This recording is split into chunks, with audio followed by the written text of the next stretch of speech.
حياكم الله. مع افتقار الاحتياجات الأساسية في قطاع غزة من مأكل ومشرب، كان الهلال الأحمر الإماراتي ضمن عملية الفارس الشام 3 يتواجد لسد رمق المحتاجين، وهذا مطبخ من 28 مطبخ متواجدة هنا في القطاع، والتي تقدم وجبات يومية وتوزع على أكثر من 54 ألف مستفيد.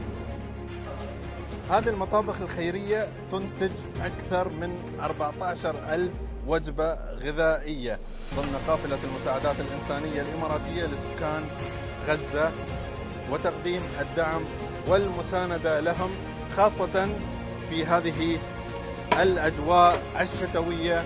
احنا باسم النازحين بنتقدم جزيل الشكر الى دولة الامارات عشان بيجيبوا لنا مساعدات وبيجيبوا لنا مواد اغاثيه.